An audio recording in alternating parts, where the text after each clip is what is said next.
So, Josh, we start this one with everything. We said this to everybody and stuff like that. If you could sum everything you've done in your career so far in one word, how would you describe it?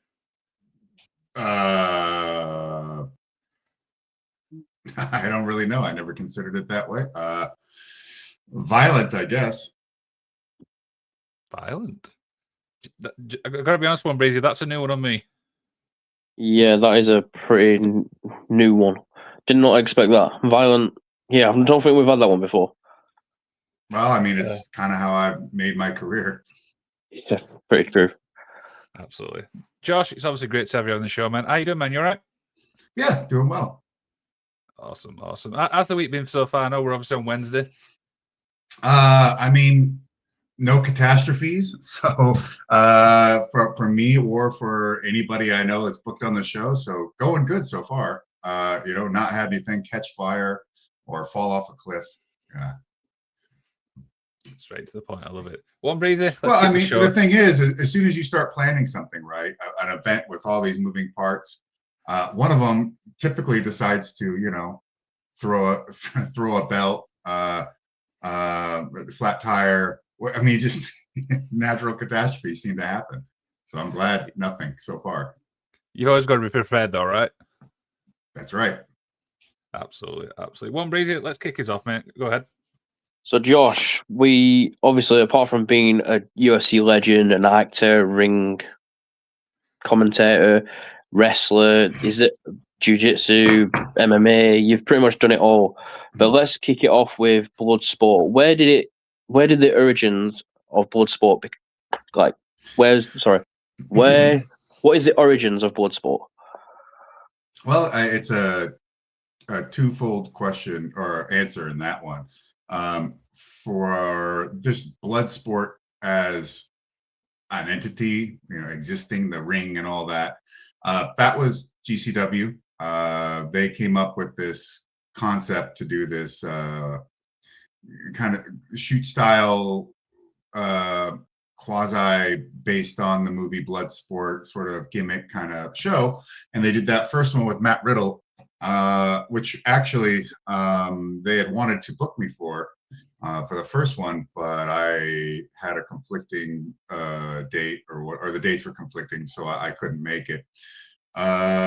Then after Matt Riddle got picked up by WWE, then they came and approached me about taking over the show itself.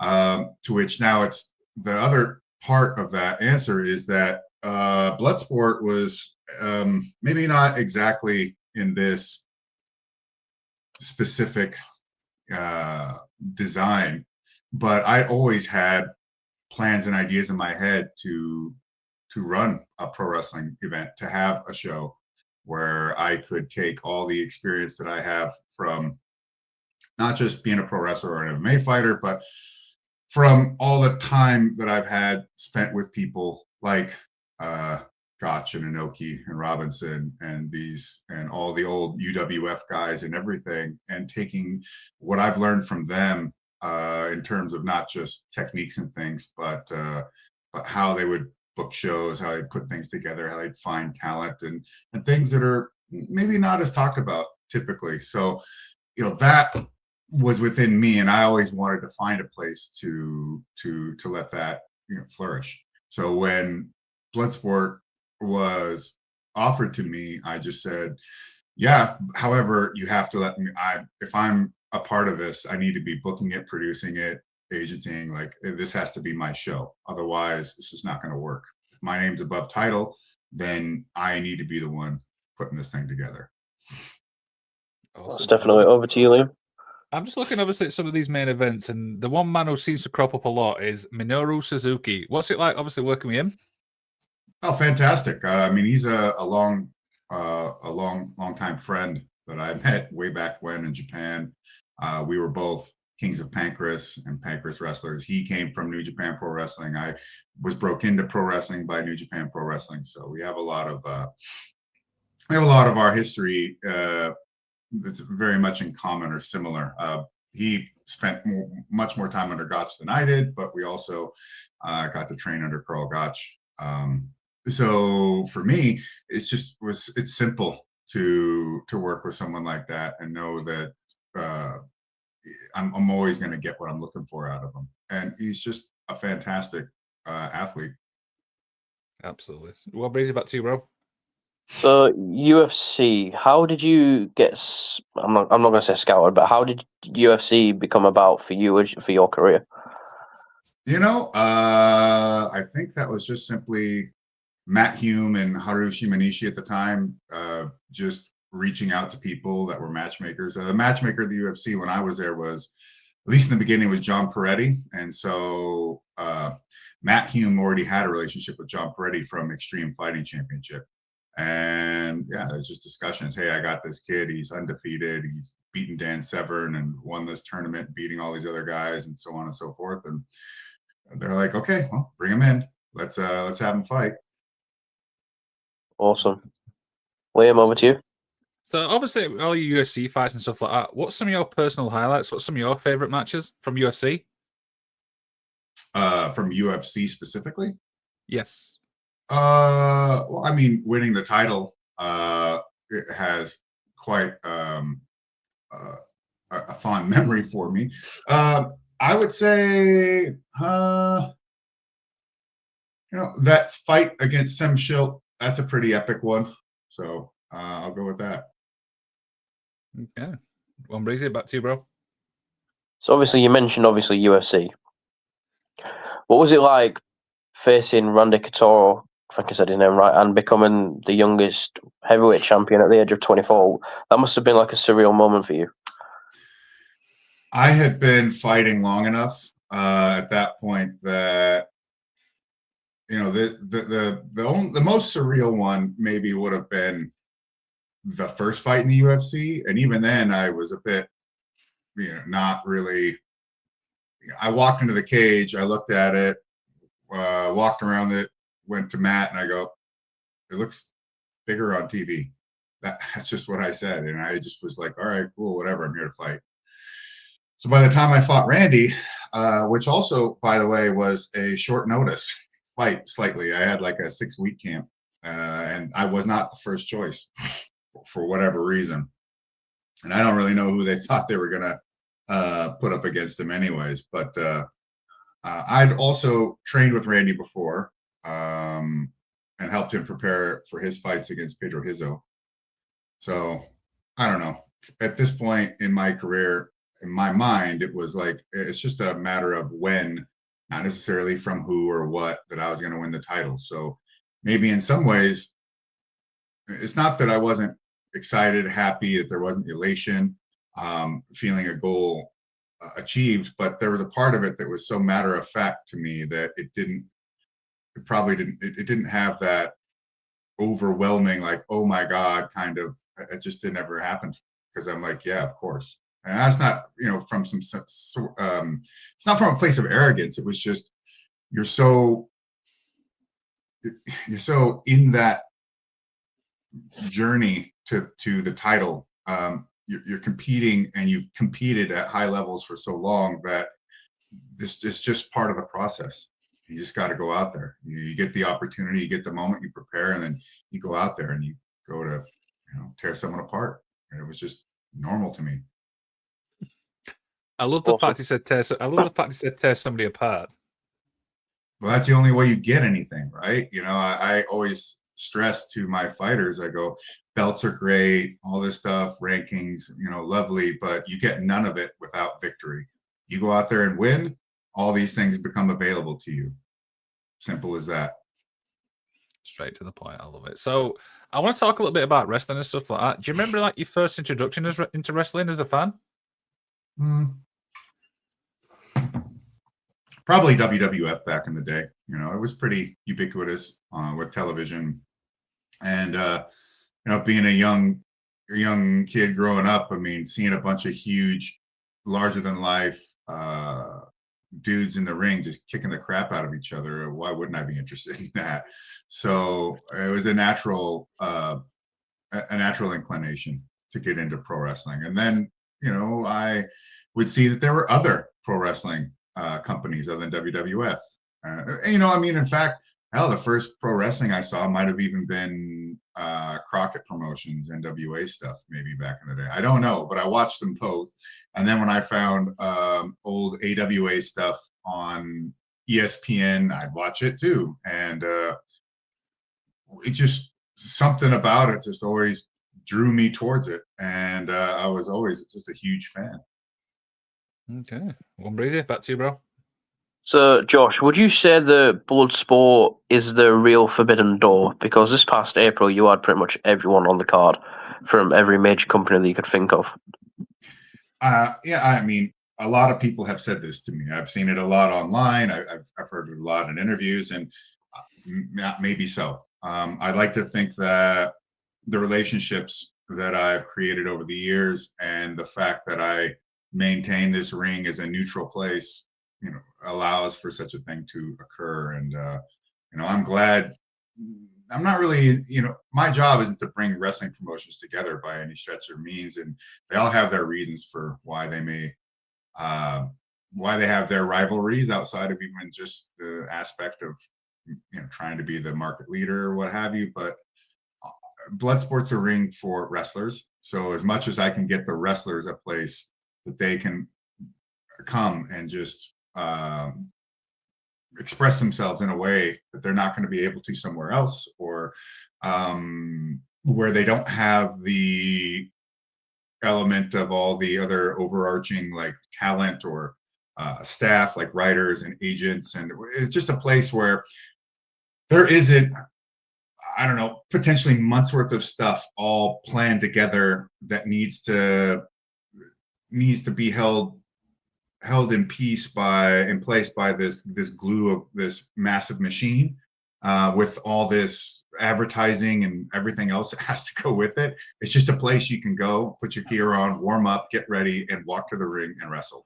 And sometimes that's just what the doctor ordered for some of these athletes, because it's as amazing as watching WWE and AEW and these other companies can be. When it gets to that size, and with the way that the business of wrestling is done these days, with how you have to market across all the social media stuff, you have to create stuff that seems off the cuff or behind the scenes, as well as super slickly produced. And then it's just a lot. It's a lot, and it could really be difficult for a wrestler to just want to get out there and just perform, right? I mean, you've got commercial breaks and all kinds of stuff. Well, we're a different ring in the sense that not only is the way that we present the product different from anywhere else, but also we're not attempting to operate in that fashion. I mean, that's just not for us. So with that comes a place that's just a lot more free for these wrestlers to go out there and just do their thing. And the thing is, whatever they do in our ring, they take it back to wherever they came from, which is a win for everybody. 100%. Liam, over to you. Absolutely. So, what's the typical show day like for you, obviously, for Bloodsport? It's boring. It's just crossing T's and dotting I's, making sure you have if there's like paperwork you need typed out or signs you need to make for the back or whatever. It's just making sure everybody gets there. It's just a lot of just checking and double checking and triple checking things. That's all. There's really not that much to it. And then once the wrestlers actually arrive, hopefully at that point you've got all your other stuff sorted out, and everybody who's got whatever responsibility they have to take care of is able to handle all that. And I can then focus on working with the wrestlers and helping them understand exactly what we're looking for, as well as to streamline and hone the product that's going to be in the ring, and helping, I guess, give them the most confidence as possible to give it their all. Okay. One breezy, back to you, bro. So you've done X amount of board sports, Josh, across America. You've done one in Japan. Now you're doing one in the UK. Have you got any location in mind where you would want or country to be for the next one, or a few down the line? No, and reach out. It's not, if you got money, we'll come. You want to help us put this thing together, it'll show up. But I can. I can find talent wherever we happen to be. This card is almost entirely filled with talent from the UK. And, where I know that they exist, these particular wrestlers that can do this style, but, it's a smaller pool, but I know that they're out there, and I'm glad to be able to showcase them. Awesome. Liam, over to you. Absolutely. So you mentioned obviously that there. How did the partnership come about with Progress? They asked. As simple as. Everyone's got emails and phone numbers. It's just, that's how business gets done. I mean, straight to the point. I love it. One Breezy, back to you. So your connection with WWE, Josh, obviously you've been friends with Triple H for years. When you are reaching out to Triple H or whoever you reach out to ask for specific superstars, what is a normal conversation like? Well, I mean, pretty typical would be like, well, Juan Breezy says that I should get this guy. And, I don't know. I know he's got great taste and everything, but can I really trust that particular wrestler is going to draw enough for us? I don't know. It's just a very simple discussion. I always ask for what I want, work with what is available or what is necessary, and just view all of this as things that are done voluntarily and as a I don't know. I hate to say partnership because that sounds really corny, but it's something done mutually and without any expectation from them or me in terms of other than just being professional. That's it. And this was not something that had been able for me to achieve up until WrestleMania week for BloodSport 10. But I'm glad that door is finally been opened and is available when possible. Like there was some talent I reached out to for this upcoming show in London, but these people were not available. They had stuff that they were booked in and other things they were doing. So that's just the way it is. And so for this one, there's nobody from WWE or but I don't go to these people because they're in WWE or because they're in AEW or whatever. I like the talent for the talent because just because you're in the WWE doesn't mean you can wrestle in Bloodsport. And it doesn't mean that you're necessarily even the greatest wrestler in the world, but you're definitely somebody that has a level of skill and something that they think that is worth having and they can fit in with what they're doing. There's a lot of moving parts to companies like the WWE or AEW or New Japan Pro Wrestling and how they're building all these storylines and keeping all these different ideas up in the air and having all these different audibles they could call if someone gets hurt or something changes or whatever. It's a complex machine. So that's its own thing. For me, I need wrestlers that can do this. So the wrestlers I like, I approach them. If they're in AEW, I still approach them. If they're in WWE, I still approach them. If they're in New Japan, All Japan, Noah, it doesn't matter. Like I just try to get the talent that I want to book. Absolutely, I love it. So with everything obviously you do you get time to yourself? Do you get time to like chill out? Yeah, of course. Without it, I mean, maybe there's people that like to be that high strung, but no, I mean, I find time to try and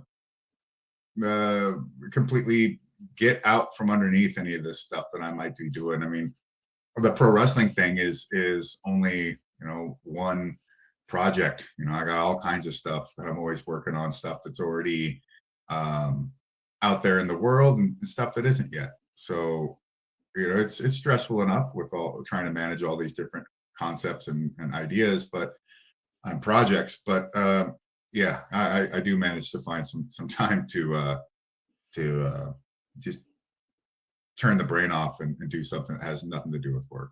I think it's necessary. Okay. Well, Brizzy, back to you, bro. So one of my favorite films of all time, Josh, you are in it. Never Back Down. Okay. Yeah. Literally. What would you say it was like working with Michael J. White and doing that film all together? Oh, it was super easy. But then Michael Jai White is and has been actually a really close friend long before I ever did any movies with him. And he's one of the reasons I even got into acting and fully like took that step forward, because he pushed me to go out there and do it, to get into class and just start taking auditions and doing it. And I'm a huge fan of film in general. I'm not necessarily driven to be some award-winning thespian or something,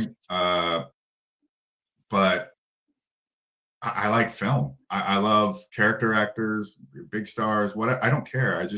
What I love is what I love, and I find that film has been a really important thing in my life over the years, and it's a beautiful thing when you can connect with it. So I enjoy doing film and doing movies, TV, whatever, and being a part of that process wherever you end up in it is pretty rad to me.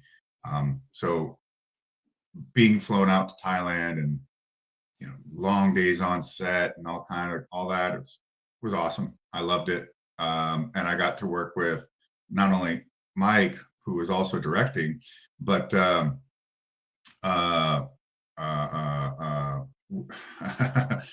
with just a whole bunch of other like fantastic actors on that movie, that just was a great learning experience overall.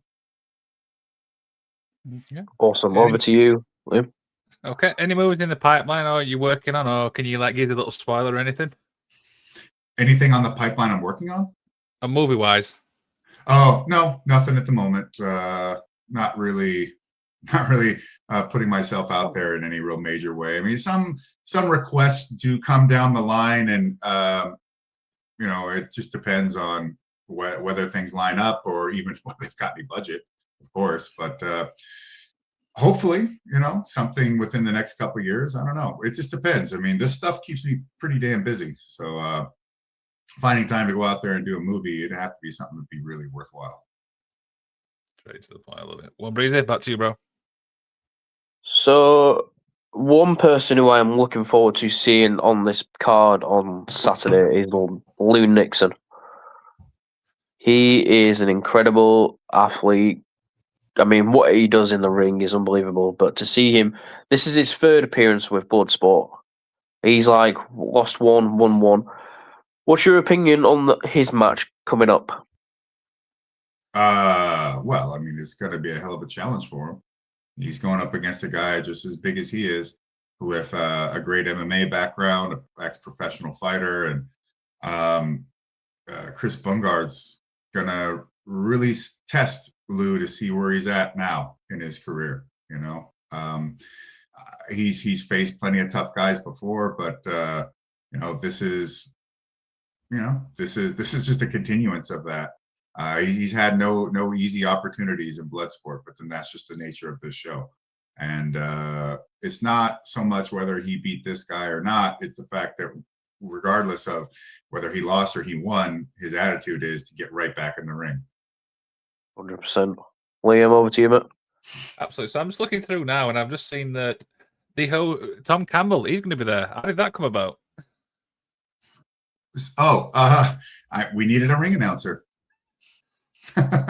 Simple as. I put out a call, and some people responded, and yeah, Tom was the guy we went with. I mean, he's an incredible guy. Anyway, Joe, I mean, he does so much. So yeah, I mean, for a wrestling show, like stuff like that, I mean, it's all about balance. I mean, you got everything from the ring announcers, shows, and stuff like that. Would you agree, One Breezer? 100%. 100%. Right, back to you, bro. Anyway.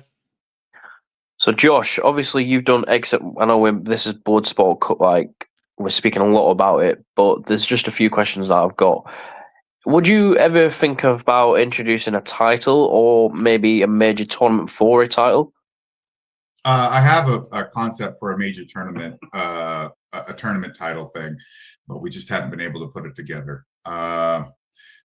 Being a indie show has pluses and minuses, and one of the minuses is that it's next to impossible to ensure that you're always going to be able to get the same talent, especially if someone's on the rise. And look, with Bloodsport, I can easily go back and see how there's so many wrestlers that after appearing on Bloodsport, the next show or the next step for them was AEW or New Japan Pro Wrestling or WWE, NXT stuff. It's like, okay, well, damn, well, that's that. Or when we would get people like Jeff Cobb when he was in New Japan, or I don't know why I'm blanking here, or you get Charlie Dempsey or Pete Dunne, or you get these folks that it's great that the opportunity, that window is open for them to come and to be on the show. It's not, if you were to put a belt on them, there's no way you could get them to defend it. There's no way you could, I mean, there's just no continuity that can really be done. So for me, the idea is to just run a tournament. But even still, getting that together and booking such a thing with the types of names that we get isn't easy. So I'm really hoping at some point to make this finally come to fruition, because to be perfectly honest, we were gonna do it Bloodsport 3, 2. We've tried to approach it twice and things all fell apart due to like COVID or things of that nature. So, that's unfortunate, because the first attempt at that tournament was going to be really, really awesome. But yeah, COVID killed it. So. Liam, over to you, mate.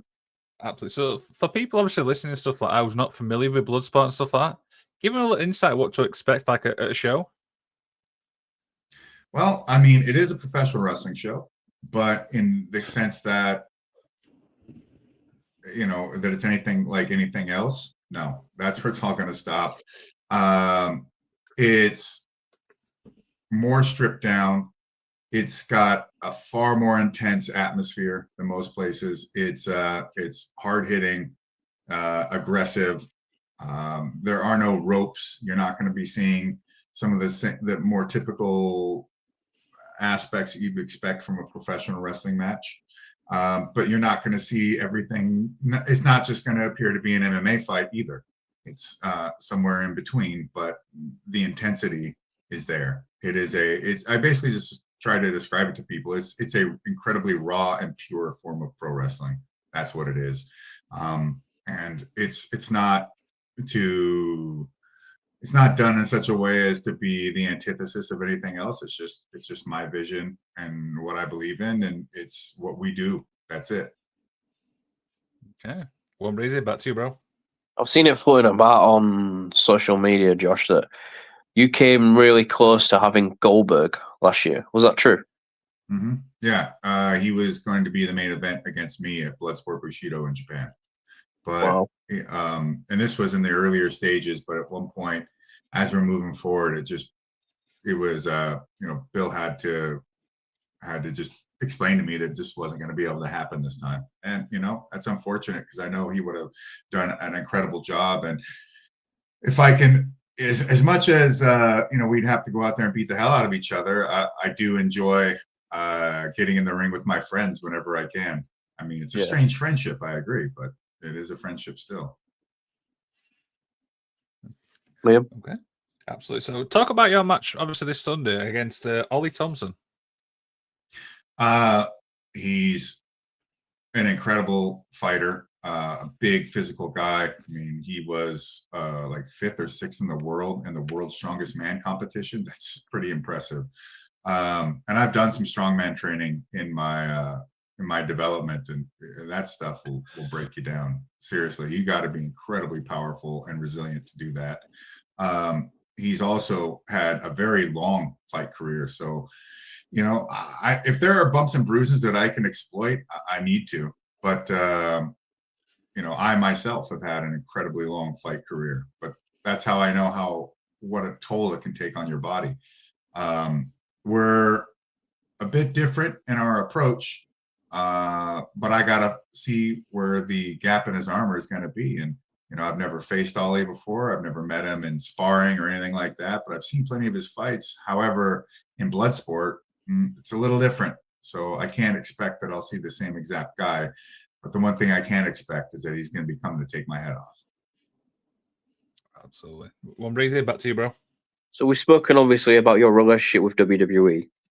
You've obviously speak to AEW probably quite frequently when it comes to Bloodsport. What would you say your relationship is like with Tony Khan? I mean, it seems good to me, as far as I know.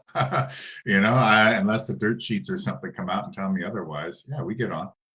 And there's plenty of athletes that I've worked with, or even still work with to a degree over there. Awesome, Liam, over to you. Absolutely. So I want to talk a little bit about the fan base and stuff like that. I mean, what's your overall opinion on like the fan base, obviously in wrestling? Well, there's like multiple factions, multiple groups within that. You have a casual fan base that exists that really isn't even online that much. I mean, maybe they might go to official websites or things like that, but they're just kind of really into it. They know the big brand names, and that's what they want to watch. Excuse me. And I mean, I'm sure they have critiques and criticisms like anybody else, but it's really not something that it's just, as far as what's driving some of the content on the internet, it just isn't there. Like, they're not involved in that. Then you have a section that is so terminally online that at times they're almost detrimental to pro wrestling in themselves. But that's like an internet thing. It's just that they happen to be tied up into pro wrestling as the thing that they're into, where it could be anything. But that kind of community at times can be really hard to deal with, because they're all kind of jockeying for this notoriety in one way or the other. And there aren't necessarily a lot of restrictions in their minds as to how far they'll go to get it and at what stake. But there's a good group of people out there that are really just into what's going on. They have critiques, but they're not over the top insane people. They have a good understanding of wrestling, but they're not constantly trying to tell you how to book your cards or something. It's just, there are some really awesome fans out there that you can see the passion in what they love and how much they appreciate professional wrestling, and also often will have overlapping appreciation for MMA and other things. And I personally, I like getting into the discussions with the folks that like to talk about some, I guess you could call, like, vintage pro wrestling stuff, or the shoot style wave of the 80s into the early 90s, and New Japan and All Japan back in the 80s, and and even WWF stuff from earlier generations. And I know maybe that seems cliche, being an older person myself, but I really have not just become even more appreciative of what that content was, seeing it even now from this perspective today. But I've learned and found a lot of events and things, and seen matches and clips and heard about stories that I just had never heard of. And so it's really cool that I can now add all this extra stuff to place with what I already enjoyed. And that came from being involved with these other fans on the internet and talking about it. Okay. Go on, Breezy, back to you, bro. So the White House, Josh, is coming up to its 250th year next year. If you had the opportunity to go and compete in the UFC, would you go? Well, I mean, yeah, I mean, that's an enormous event. It's going to get a ton of media exposure, and they'd have to be paying me a lot of money to do it. So yeah, I would. But I guess, beyond, I mean, I'm not going to have any involvement with it, but I think in some sense, removing the who for anybody, and whatever your positions are in politics, I truly love the idea of not looking at necessarily as government, but just, I like seeing the idea of politicians actually caring, or at least, and regardless of how cynical you want to look at it, I like the idea of fighting being around even politics in a sense. Teddy Roosevelt used to have catch wrestlers and jiu-jitsu guys and judo and boxers. I mean, he had like a wonky eye from sparring the world heavyweight champion or something, getting cracked and his orbital broken. I like the idea of our political class recognizing something like MMA, or how, when they came down to the NCAA wrestling finals, for the sake of actually seeing your representative politicians, in Republican government, for them to be there as a representative supposedly, and you think, are you a normal person? Do you actually have things that you like or interested into like the rest of us plebs, or are you just gonna give me some fake example of that? Because for the longest time, if you look at it, I mean, there was like this really, we know there's a distinct separation between, politicians and the rest of us, right? It's a different sort of game. However, you got so used to like seeing these like appearances that you can tell are like so manufactured. No one within 100 feet can even get a breath on that politician without it have already been cleared, set up, whatever. They aren't touching the general populace's hands except in little short.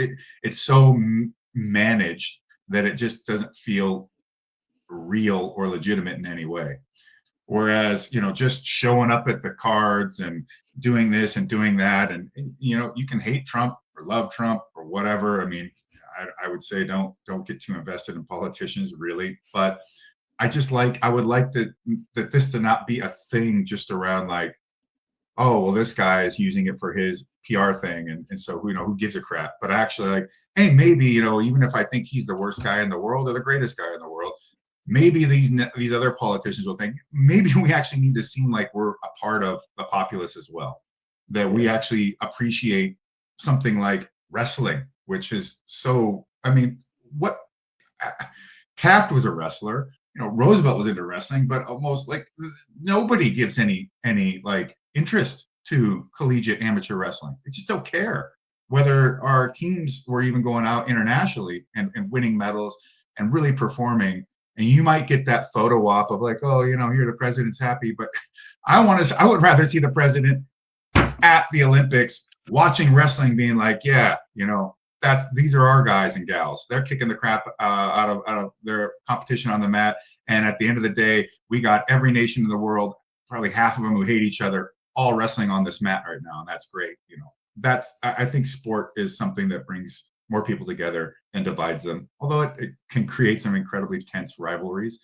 We're not even going to go into all that soccer stuff, but I just, I don't care about the politicians in this case. I care about the idea of, is there a way that we can have fight sports and combat sports and wrestling, seen in a more like, hey man, this could be, everyone can be a fan, everyone can go in and partake in it to whatever level they want.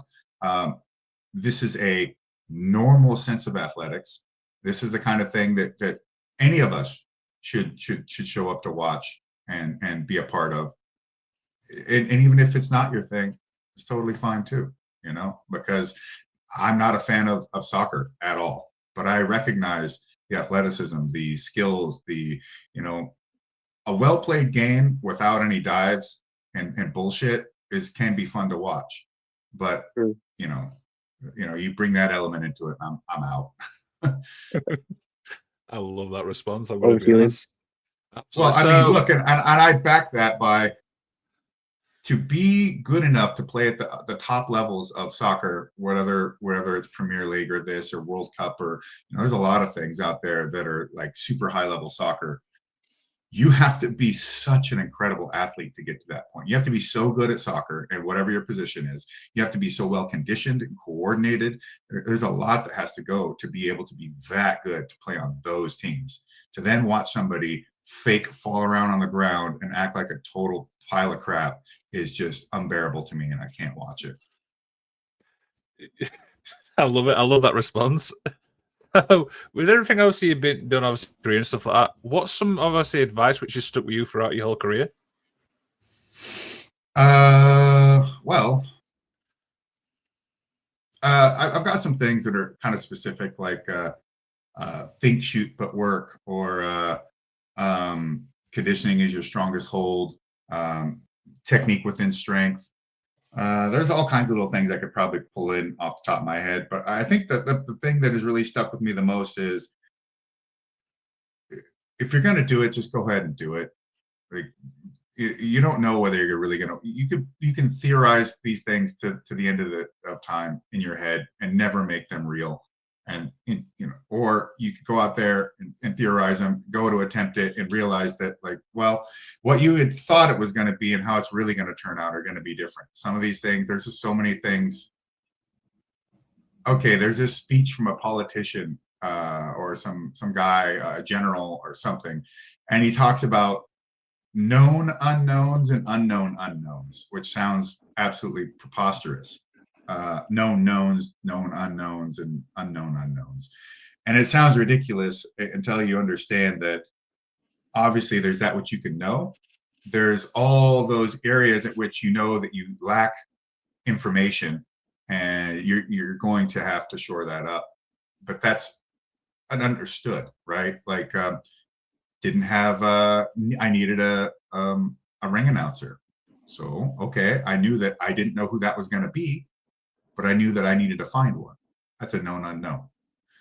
But unknown unknowns, that sounds stupid as hell, but it actually does make sense in that there are so many things you're not going to know until you actually get walking the path. When I teach my athletes, I'll tell them, hey, don't have me show you something and then come to me within like 30 seconds or a minute and be like, oh, hey, I can't get this. It's like, no, you're just asking me to keep showing you the same thing over and over and over and over again, which in some ways is also, it's a betrayal to the consideration that you yourself already possess sufficient knowledge to problem solve this on your own. You didn't get here yesterday. And until you've actually spent some time trying to figure it out, you don't even really know what questions need to be asked. You have to actually have some faith in yourself, problem solve it, work through it, mess with it. And then you'll find that your particular question might not even be similar to anybody else's for any number of reasons, because that's just the thing that you need solved is specific to you. But you'll never know that until you've actually spent the time trying to sort it out yourself. So that concept of unknown unknowns, yeah, I mean, there's so many things that you just never know what's going to be the one thing that is going to be an issue or going to have to change, or that's actually a positive, that's a benefit that you didn't see coming. And so just go out there, and if you're going to do something, sit down, plan it out, do some research, talk to people that have either done it before or have been involved in it, but eventually you got to step forward. So just go out there and make it, whatever it is. And if you're not somebody who's driven to go out and do that sort of thing, but you just want to be a part of it, that is absolutely valid too. And that's a necessary thing. Not everybody is meant to be a leader. Not everybody wants the responsibility of management and organization and everything that comes with trying to produce stuff and you being the guy. That's totally fine. That doesn't make you a bad person or anything. We all have our place in which we fit best. And when you can find out what that is, I mean, that's a pretty grand accomplishment itself. I mean, think of how more effective you could be. But, being a part of the process is helpful. It really is. But if you're going to be the guy to go out there and try and create something, well, do it. You've only got so much of your life as an opportunity to do so. And, if it's not going to ruin you, well, hell, maybe if it is going to ruin you. I mean, when you hear the stories about Vince McMahon taking out this big ass loan, Vince McMahon Jr. to take this big ass loan to buy the WWE off his dad, thinking like, well, if we can't get the enough profit into this, I can't pay this loan back, and that's it. It's done. I mean, sometimes the biggest gamble is the one that pays off. 100%. 100%. One brings you back to you, bro. So the last few questions, Josh. So if you could pick someone from AEW and WWE that has not competed on a blood sport before, who would you like to have in the future? Okay. Well, from AEW, that's easy. That's Claudio Castagnoli, aka Claudio. Yeah, Cesaro, all of that. I would want Claudio on the card. From WWE, there's a lot of great talent over there. I would say, Chad Gable. Okay. Yeah. Okay. Yeah, I see that. Really. Yeah. Because Chad's got that amateur background and stuff like that. So yeah, I can definitely see that. I think Awesome. that would be. Yeah. I think that would be interesting as well. I kind of like that. Do you know what I mean? That's yeah. I'd definitely pay to see that match as well. Well, I don't know about this and them necessarily against each other, but I would say is that if I was to pick an athlete from each organization, that's where if it was a particular matchup, then yeah, I'd have to think about that a little bit more deeply. Probably, well, I would do like Bobby Lashley versus I don't know, Braun Breaker. That would be fun. That would be awesome. That would be really awesome. So yeah, one question obviously from me and stuff like that is, what's obviously the goal for Bloodsport now? Long term, short term? Short term, pack out the Electric Ballroom, present an incredible show with some of the finest talent in all of the UK, as well as those of us internationally, and embed the idea in the mind of the UK fan base that holy shit, man, I didn't know wrestling could be like this, and I need to see more of it. Long-term goal is to establish this one night tournament, to increase production value, to have a better further set schedule that can be planned throughout the year ahead of time in advance, and yeah, bring on sponsors and partnerships and to help increase what we're doing. Absolutely. One breezy. Back to you, bro. So the final two questions from me, but obviously we'll do one. MMA, so we'll go UFC and then professional wrestling. Who's your Mount Rushmore for both, Josh?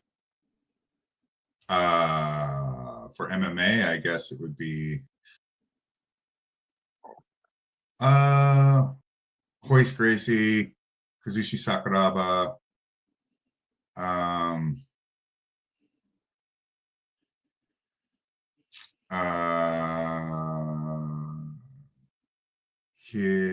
well, I mean, we could go Masakatsu Funaki,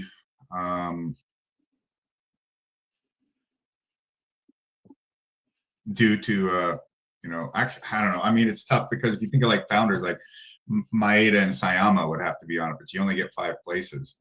Royce Gracie was the original UFC champion. That's incredibly responsible for the spread of BJJ throughout the world. And then how do you overlook Dan Severn? Over 100 victories and the ultimate champion. It's really difficult. I suppose you could put God, if it's Mount Rushmore, then God, now it's making me think just UFC for the most part, because who's going to know who Akira Maeda is in the United States besides people like me? Fuck. Yeah, an MMA route Mount Rushmore would be very difficult for me. Pro wrestling wise, I guess you got you got Antonio Inoki. You have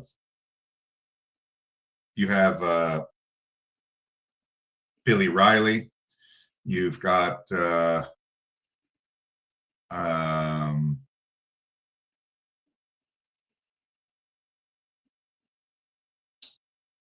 Giant Baba,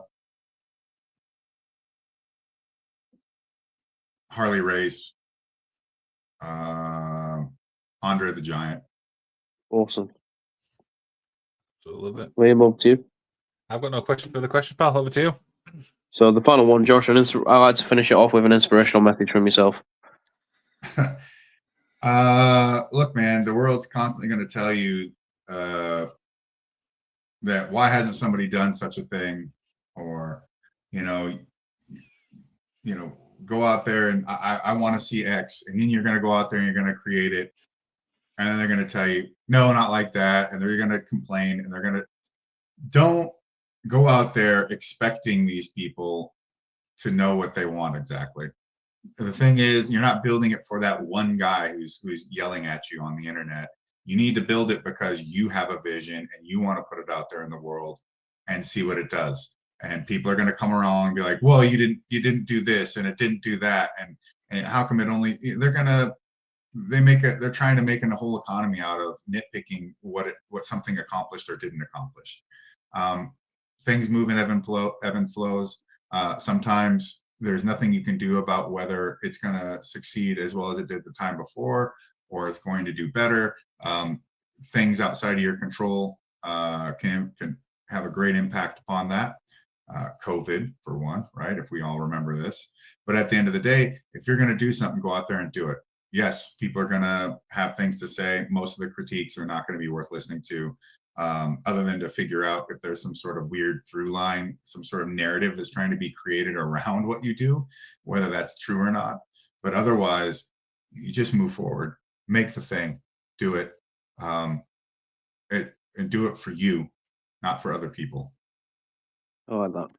Thank you for that, Josh. Great. But on behalf of me, thank you for coming on. I really do appreciate your time. You know, I'm like I said to you, I'm a huge fan of you. That movie that you did with Michael J. White. Huge fan of your work. Do you know what? I love Bloodsport. Just keep up the good work, man. All the best for this coming weekend. Yeah, thanks. I'm. There's always a little bit of trepidation heading into these things. I'm not a pessimistic person. I'm just a very pragmatic and realistic person. I always see all the ways in which things will fail or succeed, and I know that quite often there's so many more ways in which things can fall apart than they can come together. So I expect to be witnessing a killer card on this Sunday. But yeah, I can't wait to see what it's gonna turn out to be. Absolutely. So before obviously we head off as well, mate, is there anything else you'd like to plug? Well, there also I'll be staying over in the UK. I've got a whole series of seminars I'm going to be doing. They'll be different from gym to gym depending on what they're looking for, but you can expect me to be teaching catch can wrestling everywhere I go. That's a guarantee. And with that, our ACWA catch wrestling team, our Team USA, is coming back to Wigan to compete in the Snake Pit World Catch Wrestling Championships October 18th. And we're bringing a great team. I believe we have two returning world champions, two returning two-time world champions, and one returning world champion who missed last year but competed in 2022 and won a title. So we're really excited to come back over there and to help popularize and do what we can to make catch wrestling a viable sport again. What we'll do is we'll put all links in the description of this video so people can jump from that and go and support you. How's that? Thank you. Awesome. One Breezy, do you want to end the show, pal? Pretty much, Josh. Thank you. Like I said, thank you from both of us. Really do appreciate your time, man. All the best for the weekend. Yeah, you're very welcome. Cheers for watching.